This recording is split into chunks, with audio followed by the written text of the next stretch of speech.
Afternoon. Thank you for joining me today for the webinar, Top 10 Tips for Firing Employees and Avoiding Legal Liability. I'm John Landesman, co-chair and partner at Cohen, Seglias, Palace, Greenhall, and Furman in the Labor and Employment Group. My practice focuses pretty much exclusively on counseling employers with respect to labor and employment matters and handling those sorts of cases in court, most particularly in federal court. And one of the things that I frequently handle, probably 2 or 3 times per week for the last 20 years, are questions from my clients about firing employees or termination decisions.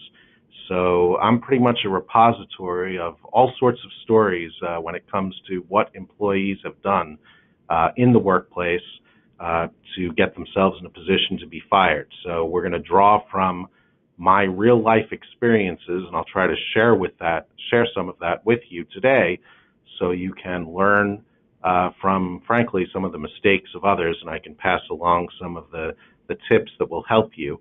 The slides for today's webinar are available in the handout section, and they're also going to be included in a follow-up email that will be sent to each person participating today.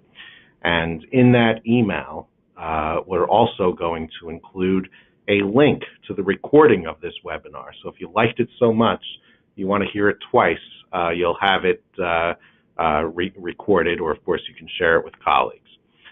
If you have questions during the program, I encourage you to ask them.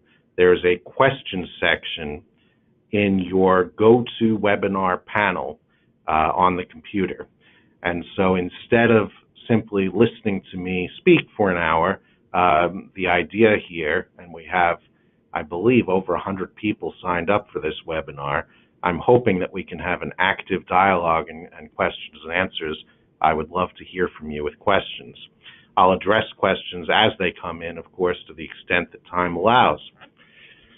So let's move on.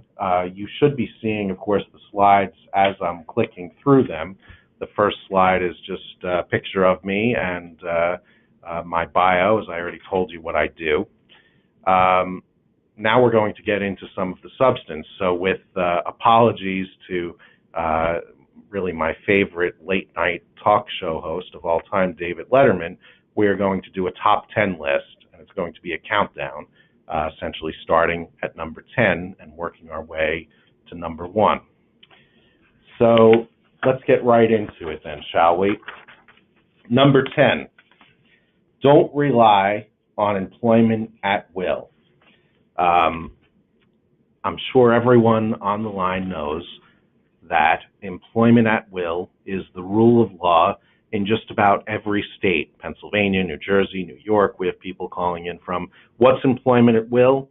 Well, employment at will means that I can fire someone or they can quit for any reason or no reason at all, with or without notice.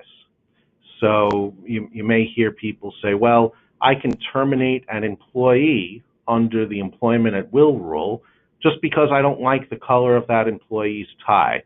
And that's legal, right? Because that's employment at will. That's what it's all about. And I will tell you, as somebody who litigates cases, who has to go to court, who has to go to the EEOC, that relying upon employment at will as the reason for terminating someone is a fool's errand. And why do I say that?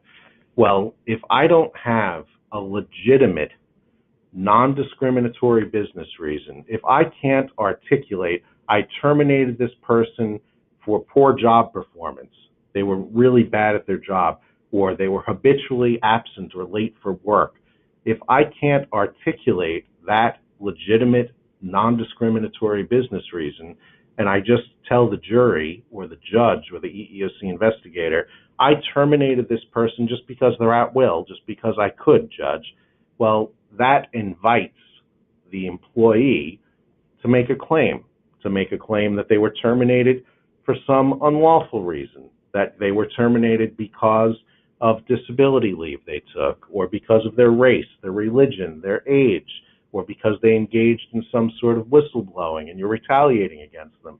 So to rely on employment at will, and I've heard many clients tell me that, John, why can't I terminate someone? Can't I fire people at will? And the answer is no. Again, as a practical matter, that would be a very foolish thing to do. So let's look at number 9. Number 9 is essentially saying honesty is the best policy. When terminating an employee, you want to honestly state the reason for the termination. So we have clients, and I have clients all the time, that don't state the reason. So I have an employee, let's say, I get this call from a client. The phone rings. The client says, John, I've got an assistant, an executive assistant who's working for me for the last 17 years, and I need to fire her today. And then the question is, okay, why do you need to fire her today? What's so urgent? And the client will tell me, well, the person has a terrible attitude.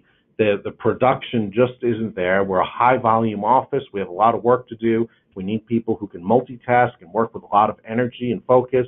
And this person works on one speed, and that's slow, and doesn't want to help out, doesn't want to be a team player, and just has a terrible attitude, doesn't get along with anyone in the office. And I talk to the client about, well, do you have any documentation for that? And we're going to talk about that later. And of course, the answer typically is no. And then the client tells me, I want to terminate this person and tell them that I'm eliminating their position.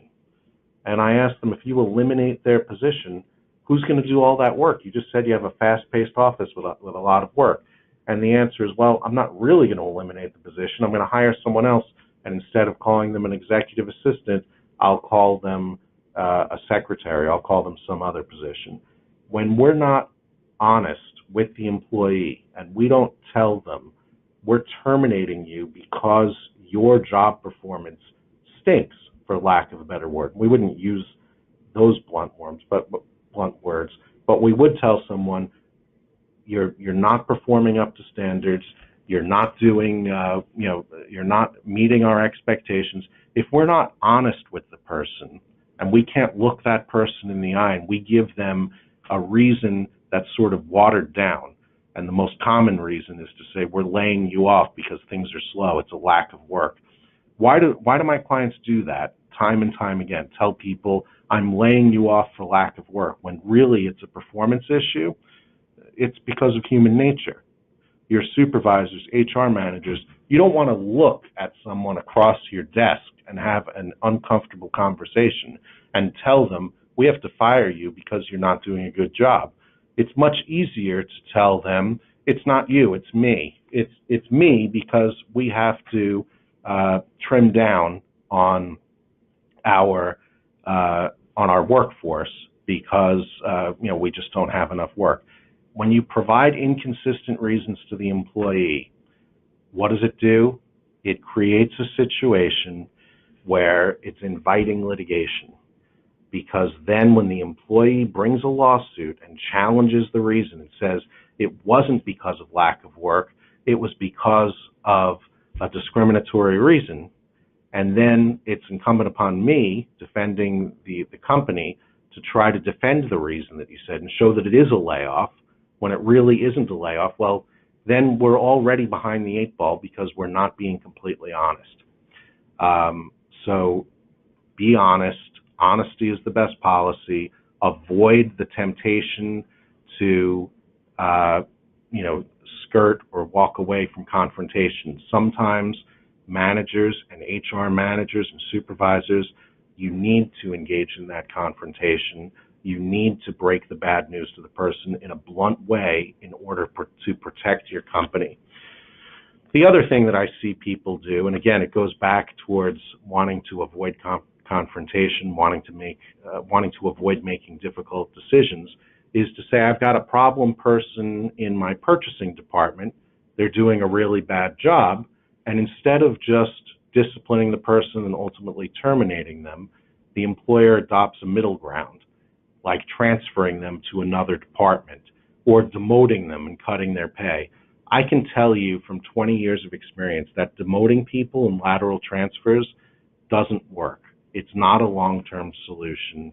When I demote someone, is that person going to be a long-term player that's invested in the company, or is that person going to just remain, look for another job, and in the meantime, really not be invested in the company and really have an axe to grind with the company? So again, making difficult decisions. When you have someone who's a poor employee, they need to be terminated. The middle ground of demotion or lateral transfer, which I call wimping out, that almost never works.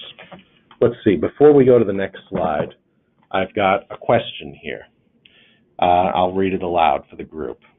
It says, not sure if this is on the list, but please discuss someone giving 2 weeks notice, but employer decides to accept resignation immediately. Does the employer still owe the 2 weeks of pay? So that's a good question. It's a question that pops up from time to time. We ask the people, can you give me 2 weeks notice before you resign? And then you say, no thanks, when they come forward with the notice, and you terminate them immediately.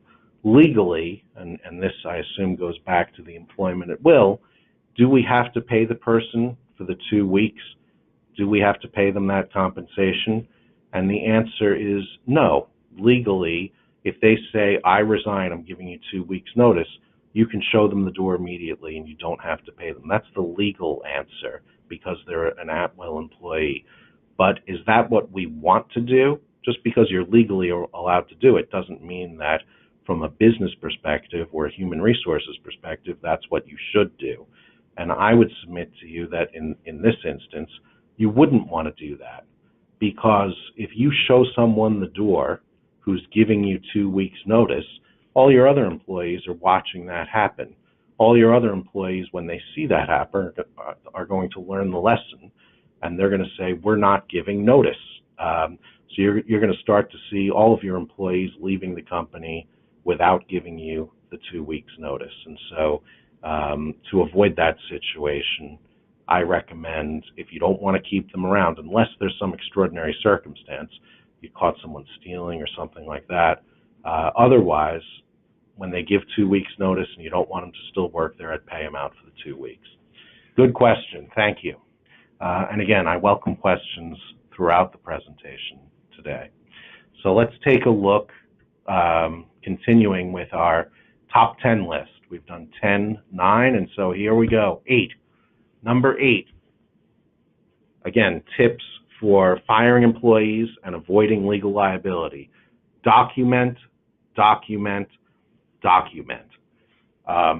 Cases are won either before the EEOC or when I go to court or when I represent someone even at an unemployment compensation hearing.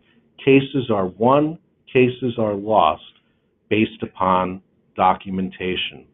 So if I go back to the example that I gave you earlier with the client who calls me and says they have the 17-year employee who they just want to terminate instantly, they don't want to wait another second, and I ask them if they have any documents, and they say, no, John, I don't have documents. Well, then I'm creating a situation where I'm essentially asking a juror or a judge or a fact finder at the EEOC to take your word for it. Take your word for it that this employee was a terrible employee and didn't do their job or had attendance problems. Well, taking your word for it and creating he said, she said situations is really just a recipe for protracted litigation, for expensive litigation. If we have documentation that's created, particularly documentation pursuant to a written progressive disciplinary policy, then we're so far ahead of the game. And my clients that have been working with me for long periods of time know this, and they know that creating good disciplinary documentation is part of good human resources administration. Frankly, it's part of running a good business. So what's progressive discipline, if you're not familiar with the term? What does that mean? Progressive discipline essentially means that we issue a series of disciplinary actions against the employee that grow in terms of severity. So there's no one formula that works for every company. But what could a typical progressive disciplinary policy look like? It would say that for minor infractions, there are some infractions that we terminate immediately, and progressive discipline is not warranted. But for minor infractions, the first time that you, as an employee, commit the infraction, you get a first written warning, then a second written warning. The third warning accompanies, let's say, a probationary period, or it could be an unpaid disciplinary suspension. The fourth warning, the fourth warning might be termination. There may be no fourth warning. You can have a multi-step progressive disciplinary policy that meets your company. It sets the ground rules. Your supervisors understand it, they live by it. Your employees understand it, they live by it. And it works for attendance issues. It works for all sorts of performance and productivity issues. And not only is it a good thing internally, but of course, when I need to go to court, and imagine me cross-examining the employee who is suing your company for race discrimination or religious discrimination, and I can cross-examine the employee and say, you were late for work on January 15th. You were late by 20 minutes, correct? Yes. And here's the first verbal warning that you got, and you signed off for it, right? Yes, I did. And then you were late again 2 weeks later, and here's the second warning you got. Yes. And here's the third, and the fourth, and the fifth, and finally the sixth time after I walk the person through and we look at all the paper and we show it and flash it in front of the jury. Finally, after all this, you still showed up late again without an excuse, and then you were terminated. So when you have that and you have all the paper and it's all right there for everyone to see, it tells a story, it shows that your reasons are non-discriminatory, and it's the position that you want to be in, as opposed to the employer who says, yeah, I verbally counseled the person, I told them that they weren't doing a good job, and then the employee denies that. Well, we eliminate that by having good documentation. Documentation, if you take one thing away from today's webinar, it's that documentation wins cases. There's a few things with respect to documentation also. I mentioned when you give the disciplinary warning or the write-up to the employee, what should be on it? How specific should it be? Well, from my perspective, the more specific and the more anecdotal your document is, the better. If it tells a story, I envision a document shown to a jury that just says, warning, your inappropriate conduct at work, with just a few words like that, versus warning, employee showed up for work a half hour late. When they got to work, got into a verbal confrontation with the supervisor, punched his fist into the wall, and started yelling and was sent home for the day. I mean, you can see things that tell a story that actually document what's going on are going to be much more persuasive. That's what we want, and that's what your supervisors need to be working with human resources to create. Should you have the employee sign the disciplinary documents? What do you think? Should we have them sign? I think the answer is yes. You should present all of the write-ups to the employees for them to sign. Why wouldn't you do that? Again, one reason that you wouldn't do it is a bad reason. It's the human nature wanting to avoid confrontation. That's not a good enough reason. We're going to get that out of our system. Why would you present it? Because we want to show the judge, the jury, the EEOC that we're treating our employees fairly, that we're giving them a chance to improve. So here's the document. Here's what you're doing wrong. Sign it, and I'm giving you a chance before I just go ahead and terminate you. I'm giving you multiple chances to correct your behavior. and it's documented, so you want to have the person sign it. If they refuse to sign it, do I terminate the person for insubordination?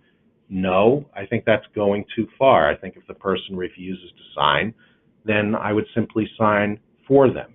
The next bullet point under this slide aid, be on the lookout for inflated performance reviews. So we're talking about documentation. Oftentimes, I see documents that can work against my clients.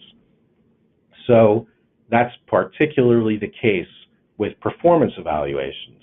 A lot of companies do the performance evaluations around the end of the year. It's around Christmas time, holiday time. People are in a good mood. The company's giving out bonuses to people, performance bonuses.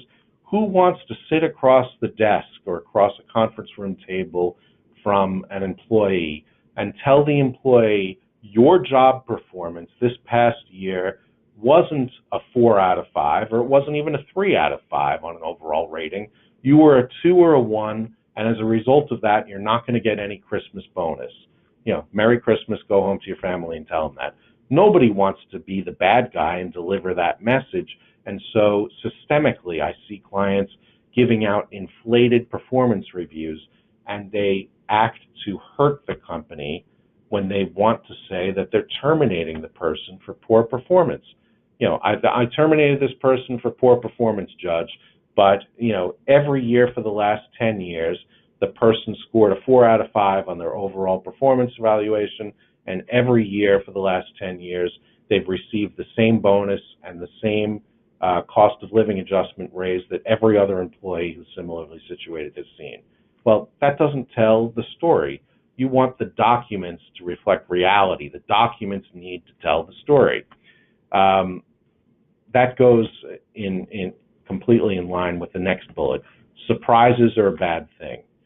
So if you're surprising someone with a termination, surprise, you're being terminated because of poor performance or some habitual inappropriate conduct, that's a bad thing. Again, the documents should tell the story. They should give a person an opportunity to correct what they're doing wrong.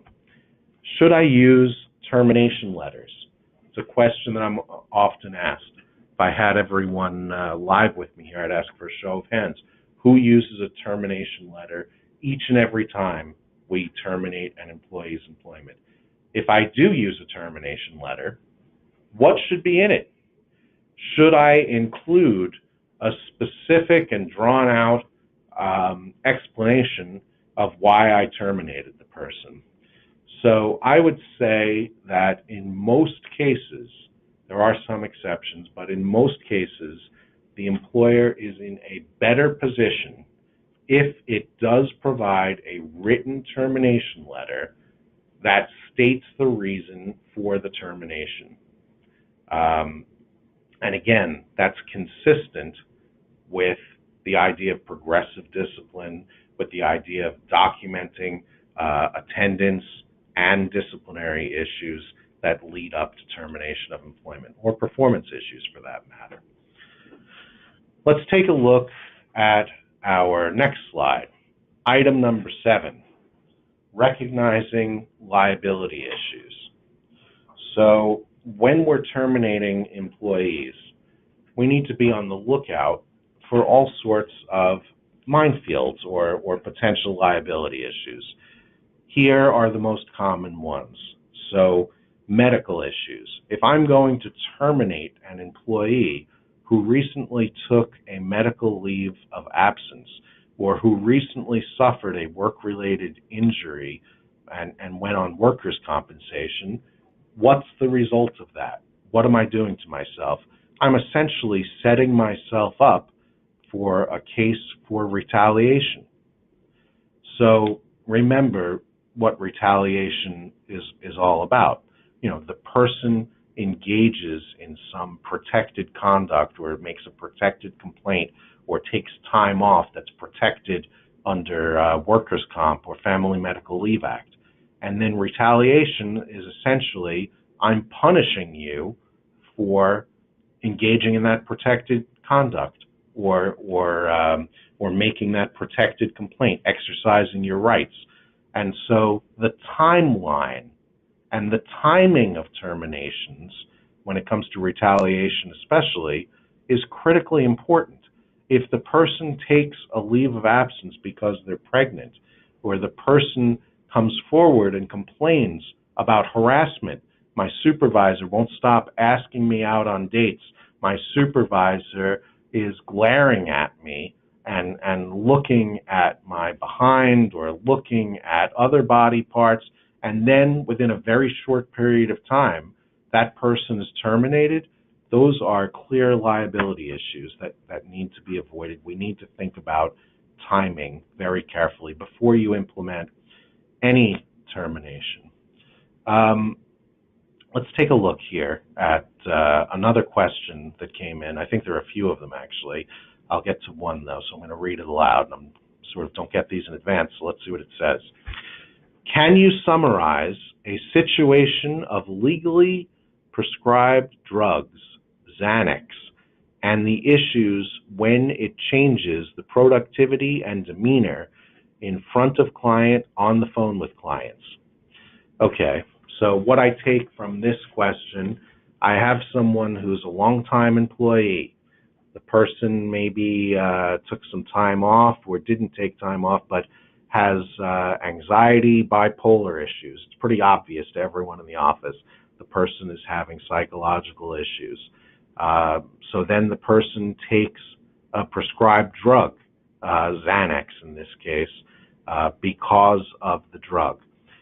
Maybe the drug might help some of the bipolar issues, but there are side effects, and the side effect is it slows the person down, it makes the person less productive, it changes their demeanor, maybe they're less friendly, maybe they're maybe they're not as high energy as they used to when dealing with clients. What can I do with a person like that? Well, I have a situation there, of course, when we're talking about terminations. Can I just terminate the person and get somebody who's not using Xanax?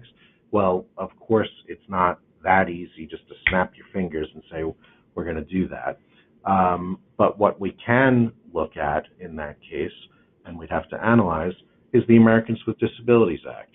So the Americans with Disabilities Act says that somebody who has a mental or physical impairment that substantially limits their ability to do work, we have to provide them with some level of accommodation. Does that mean that we need to excuse the person's productivity and demeanor issues? And the answer is no, it does not. What do I recommend in a case like this?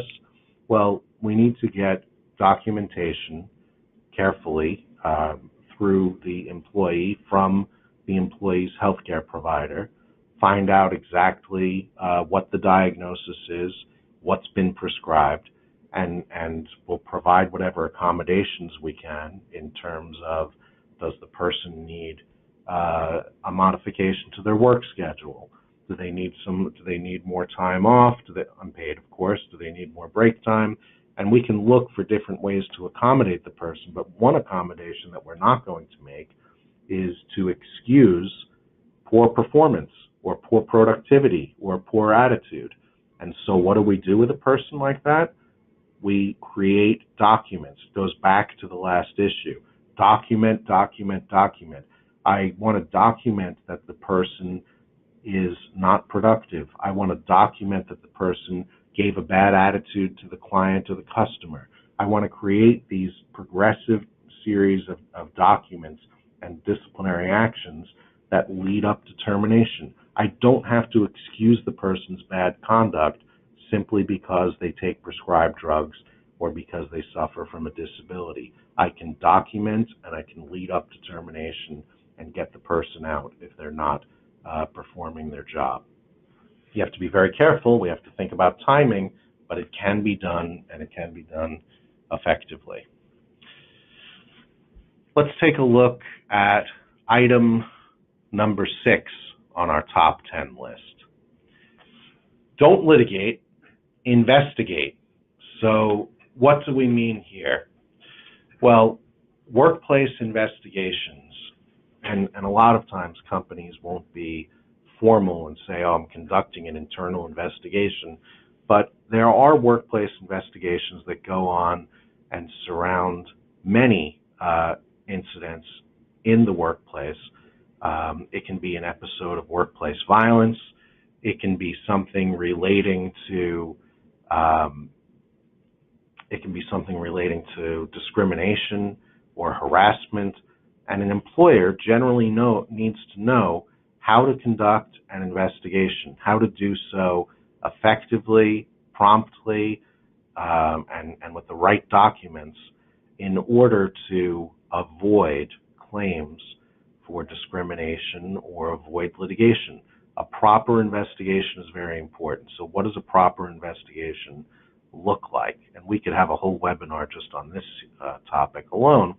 But generally, we want to make sure that we have the right person in our company performing the investigation for the company. Someone who, if they needed to testify in court, would make a good representative for the company. That person who's the investigator should ordinarily, if the company size permits it, work with an assistant, if you will, who's going to be the note taker, who's going to make sure that all of the interviews are properly documented. And so someone comes forward and complains about, let's say, a hostile work environment. We interview the person thoroughly, ask them the who, what, why, when, where, and how questions, not just accepting generalizations, but getting into specifics with dates, with times, with other witnesses, with all of the information that we could possibly need. The person, just to say, the person said something threatening to me is not enough. What words did the person utter? Well, he said that he was going to slap me upside the head. Where was he standing when he said that? How close were you? Was there anyone else in the room? Did he ever say that to you previously? Did you say anything back to him? What was his tone of voice? Was he smiling? How did he look? All of these sorts, we want to get into all of the details with the person complaining, get into then all of the details when sitting down with the witnesses, and then sit down with the person who's accused of the wrongdoing or the harassment and ask them the questions as well. And again, don't just accept broad denials. We want to get into all of the specifics. If you have all of the specifics from the person who complained, there's no reason not to use those when questioning the person who is accused of the wrongful conduct. Document everything. Look at all of the documentation, everyone's personnel files. Make sure you get all of the information before the termination, before making anything in terms of an employment decision as a result of an investigation. Make sure that you're relying on all of the right information. And I have a bullet point here. It's the second bullet point on the number 6 slide. It says, do not rely upon information related to a protected class. Do not. What do I mean by that? Well, maintaining personnel files. I just said you want to look through the documents, you want to look through the personnel files when you're conducting an investigation. You want to make sure that the files are not tainted with information about someone's protected class status. So, for example, if you have I-9 forms, and you should have them for all of your employees, those are, of course, the forms that we have people fill out within 3 days of starting that verify that their identity and their eligibility to work in the United States, their immigration status. If we have those I-9 files and we put them in the employee's personnel file, well, what have we just done? We've tainted the personnel file because we have information in it relating to the person's national origin. It's a protected class status. We're not going to rely on that when we make decisions. That should be in a separate file. Likewise, information about a person's disability status or leave of absence. If I have information from the person's doctor that they needed time off because of lupus, and I put that in the personnel file, and that's the same personnel file that I'm looking at when I'm conducting a workplace investigation, well, congratulations. You just tainted your investigation as well. So we want to make sure that we're keeping the files correctly so that we do not rely upon information related to a person's protected class. And of course, before we implement disciplinary action as a result of an investigation, we want to look at the company's history. What have we done in the past with similarly situated employees? Have we treated them more harshly or less harshly than we're planning to treat this employee? And that's why human resources needs to be involved, and things shouldn't be done on a department-by-department basis, because if we have the individual supervisors in different departments making these decisions without consulting with human resources, which essentially acts as the nerve center, acts as the central repository for all the information about the company. If they don't consult with human resources, then you have people being treated differently for the same infractions all around the company. And of course, that's going to lead to discrimination claims. That's actually the definition of discrimination, treating people differently in the same circumstances. Let's take a look at number 5. Do not ignore your own policies. So you have a policy. Let's say you listen to this seminar and you'd say, you know what, we need to have a progressive disciplinary policy in our company, particularly, let's say, as it relates to attendance. So when a person is late or leaves early without a good excuse, 3 times, they're going to get a first warning.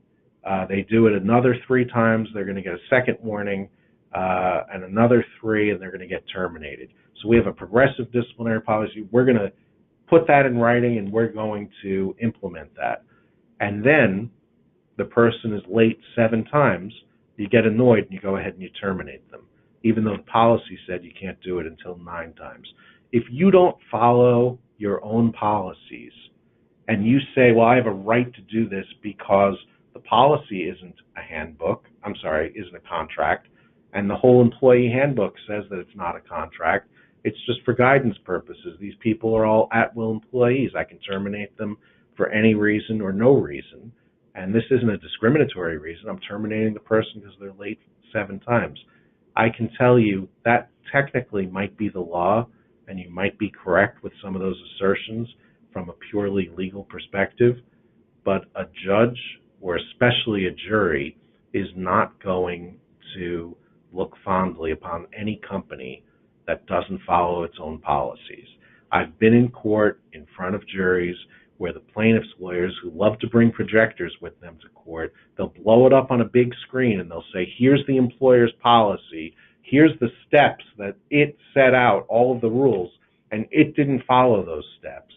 And even though that's not the law, if it's in your handbook, if you implement it as a policy and you don't follow it, you fail to follow your own policy, you're going to be presumed, essentially, to be guilty in court in front of a jury. So this includes following corporate policies on providing job references for former employees. So I can talk about that for a minute. A lot of companies put in their employee handbooks, and it says, we're not going to provide references for former employees. Or it says, more commonly, we're only going to provide neutral letters of reference.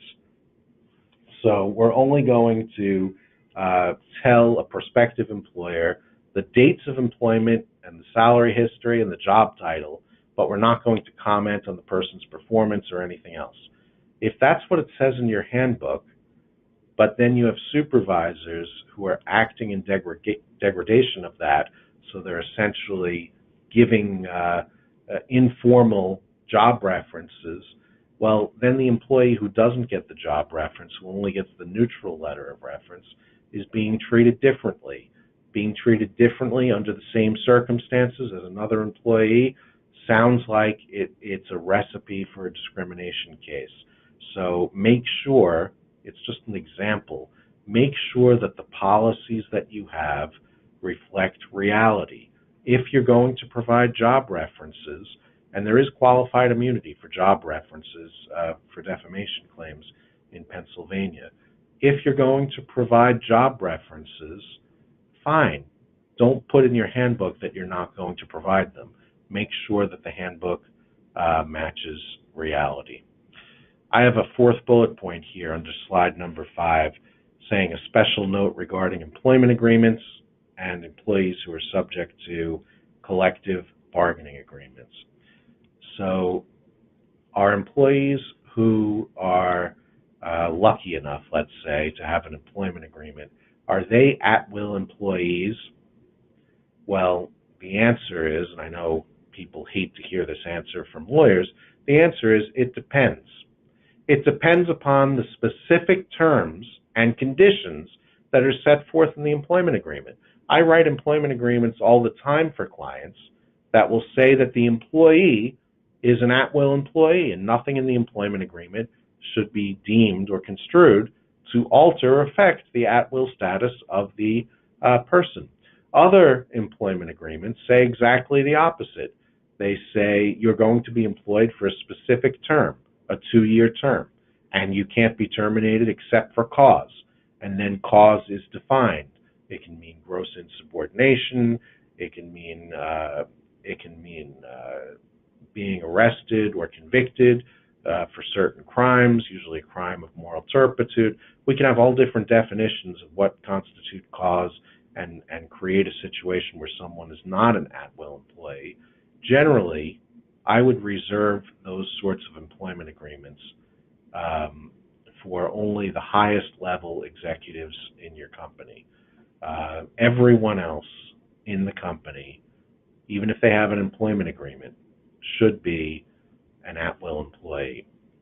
What about my union people who are covered by a collective bargaining agreement? Are they at-will employees? Well, of course they're not. The collective bargaining agreement includes a provision invariably that says we can only terminate the person for good cause or just cause. What's good cause and just cause? Well, unfortunately, we don't know exactly what it is. In most cases, if we can't agree with the union as to whether or not an employee has been terminated for good cause or just cause, that's why we have arbitration. And we go to an arbitration hearing, and an arbitrator, basically a judge for hire, sits in a room, listens to all the evidence, and then the arbitrator tells us whether or not there was good cause or just cause for termination. Item number 4, pay all compensation due. So when we're talking about tips for firing employees and avoiding legal liability, item number 4, pay all compensation due. So if there's any question or any doubt about whether or not the employee is owed a certain amount of money, particularly when it comes to commissions, my advice is to pay it, not to withhold it, because by withholding the $500 or $1,000 or whatever the amount of money is from the employee, it can often be the spark that basically ignites a much larger problem. It will cause the employee, in many cases, to have bad feelings, bad blood, and invite essentially the employee to go visit a plaintiff's lawyer and start talking to the plaintiff's lawyer. Hey, Mr. Plaintiff's lawyer, I just quit my job, or I was just fired, and you know what? On top of being fired, they didn't pay me for my accrued unused vacation time, or they didn't pay me for the overtime or the commission that I was due, or a prorated bonus that I should have been paid. Whatever the case may be, they screwed me out of that money, Mr. Plaintiff's lawyer. And what does the plaintiff's lawyer do? The plaintiff's lawyer will listen to the wage case, but the plaintiff's lawyer may also decide that the person has other claims. Maybe the person has race claims, or whistleblower claims, or religious discrimination claims, disability claims. You don't want that former, recently terminated employee going to the plaintiff's lawyer. How do you avoid them making that trip? One of the ways is to simply pay them the money that's due. The other reason that you pay the money isn't just because it's the right thing to do, but also if the employee has to bring a claim and they bring a claim for unpaid wages and they prevail on that claim. Let's say it's a small amount of money. The employee says you owe me $2,000, you didn't pay it, or $4,000. Well, if you lose the case, not only do you have to pay the amount of money, let's say it's $4,000, but you also have to pay, in Pennsylvania, under the wage payment collection law, liquidated damages. What are liquidated damages? Essentially, it's 25% of the unpaid wages. So add another $1,000 to the $4,000 for liquidated damages. Add 6% statutory interest for a year or so while it's in litigation. And guess what? Add mandatory, not discretionary, mandatory attorney's fees on top of that, which don't really need to correlate to the amount of wages at issue. So let's say that the attorney's fees, and the attorney spent a lot of time fighting over the wage claim, even though it's only to collect $4,000, the attorney's fee bill is over $20,000. These things add up, and they add up very quickly. So failing to pay wages can be a very costly mistake. Another issue, and I think I skipped over it, it's item number 3 here, the third bullet point. If an employee owes you money because of an advance, a loan, or a theft, the rule is to pay now and sue later. So I get it. I get the calls from a client who will tell me, I have an employee whose employment was terminated. They have a computer that I just bought for them. It's worth $1,500. They won't give it back. They're holding on to that computer. I've texted them, I've emailed them, they won't give the computer back. I owe the person the last paycheck for $1,000. I don't want to give them that last paycheck. What's my advice in those cases? It's exactly what the employer does not want to hear, but the law requires it. The advice is pay now, sue later. Pay the employee, even though they're holding on to your computer, even if they're holding on to your car, company vehicle, pay them what they're due and sue later. If it's a car, you could also call the police, but pay now, sue later, or else you're violating the wage payment collection law. The wage payment and collection law does not allow you to withhold that money just because they haven't returned the computer yet. Okay, let's take a look at item number 3. Don't give severance pay to any employee without obtaining a release. So I have an employee, they've been working for me for a long period of time. I need to terminate them. Let's say it is a legitimate reduction in force because things have slowed down or the position has become obsolete because of some technological advancement that makes the position obsolete. When I terminate that person, do I want to give them severance? The person's a 20-year employee. Don't I want to give the person a few months or at least a few weeks of severance pay to help them transition to another job? Isn't that the fair, humane, decent thing to do? The answer is yes, it is in many cases, but don't write the check. Don't give them the severance money unless you're getting the benefit of the bargain. The benefit of the bargain is a general release in favor of the company. So by accepting that severance pay, which, by the way, you're not legally required to pay the people severance. You're giving it to them because you're being generous, essentially. When you give them that gift of severance, in return, you want to get a release that basically says, goodbye forever. The employee is not going to sue. The employee is not going to bring a lawsuit. So they're not going to cash the check and then turn around and sue you. The only way you can prevent that is by getting the release. When I want to get the release, and I've had clients do this, They go online, they Google release or something like that, or they use a release from a construction agreement. If you do that, the release isn't worth the paper that it's written on. Releases for employees, in order for them to be effective, need to include very specific terms. They need to include specific provisions, in some instances, for review periods, attorney review periods. For example, a release of age discrimination claims is not effective under federal law unless it includes a 21-day attorney review period, and B, a 7-day revocation period. So the employee signs it on day 1, receives the severance pay on day 2, revokes on day 3, revokes the release.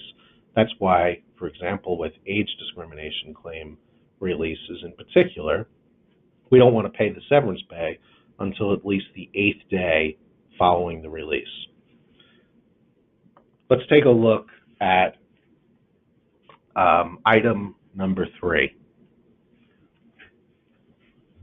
When implementing terminations, so I terminate someone, can I enforce a non-compete agreement against the person that I've terminated?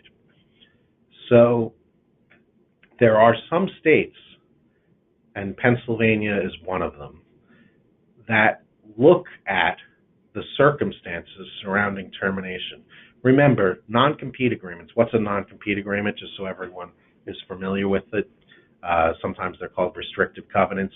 It's essentially a contract that says while you're working for me and for a defined period of time thereafter, a year or 2 years or 18 months, you're not going to work with, become connected with, or employed by a competitor of the employer.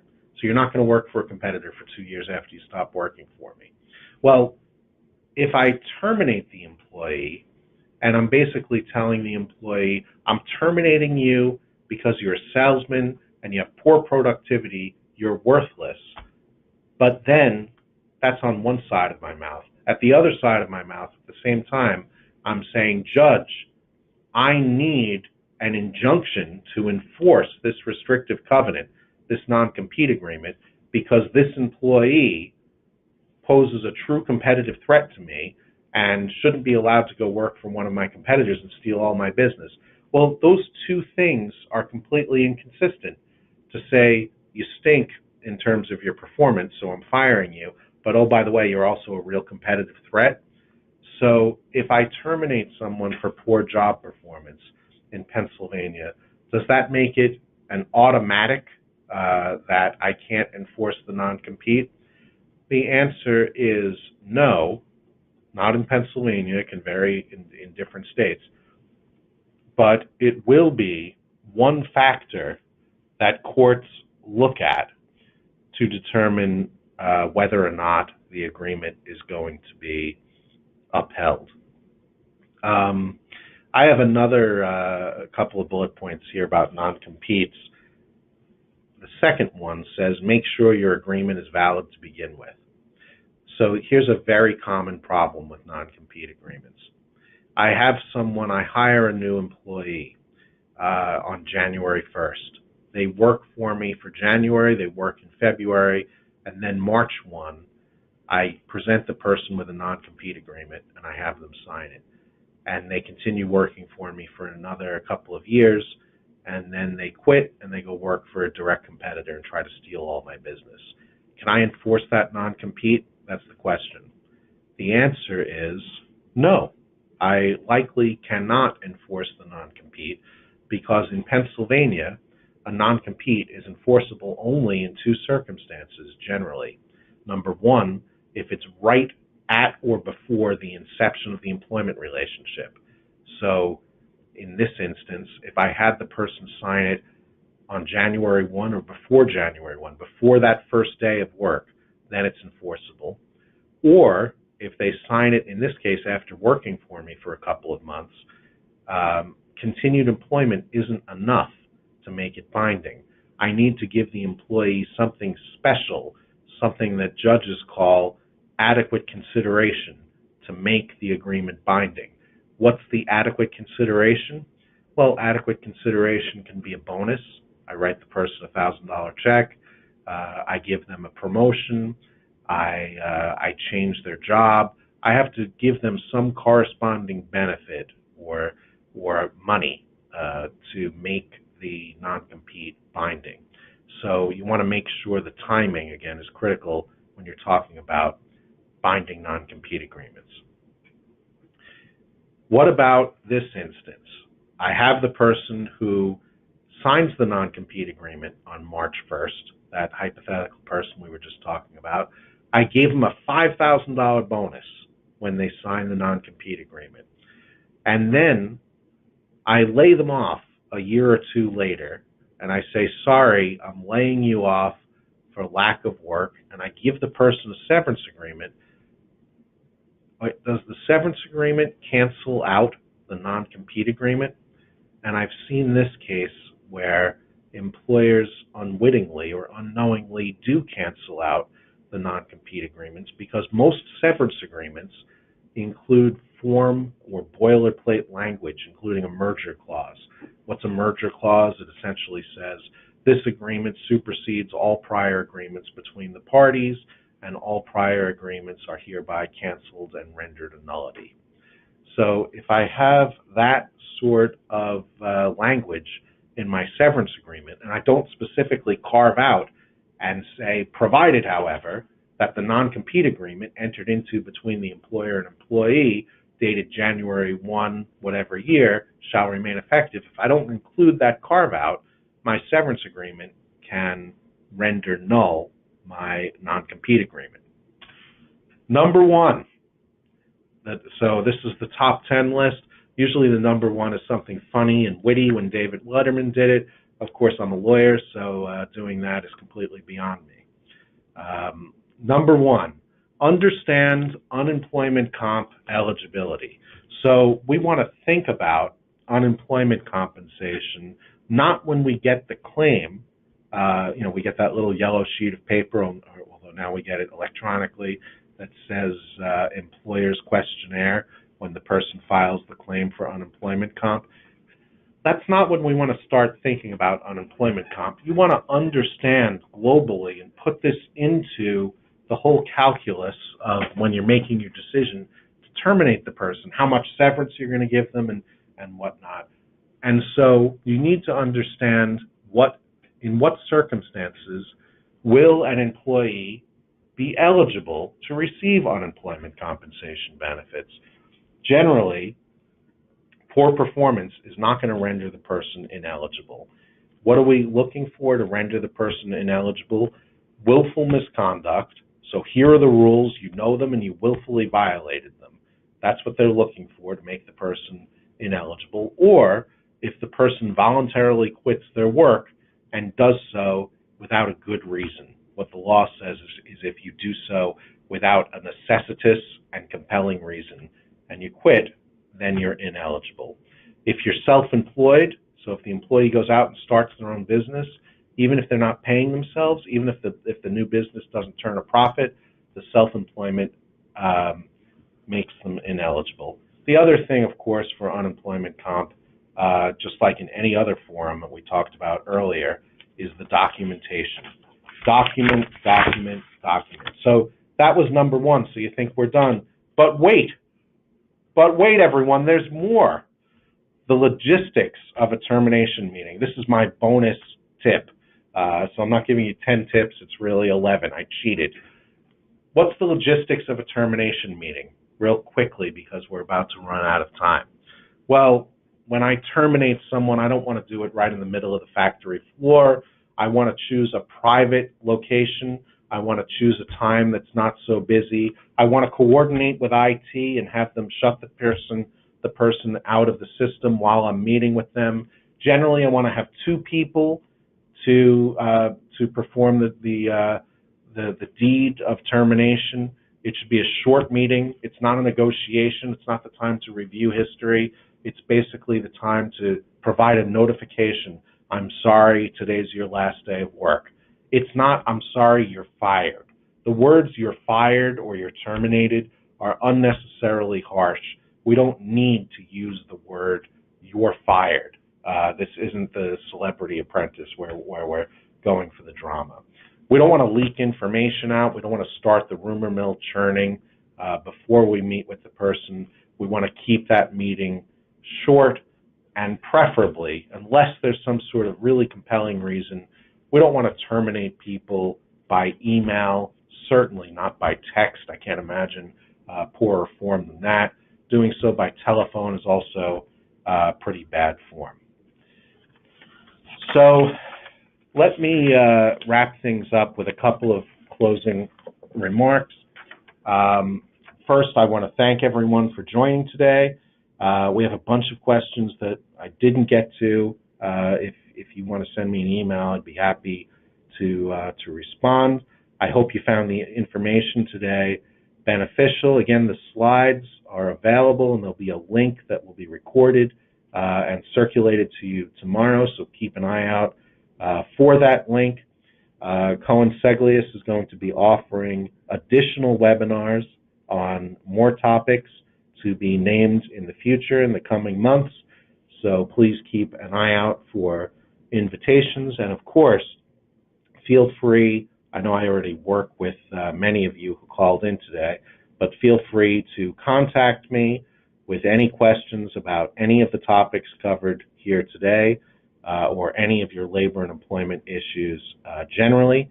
Thank you very much, and I hope that you all enjoy the rest of your day. Bye-bye.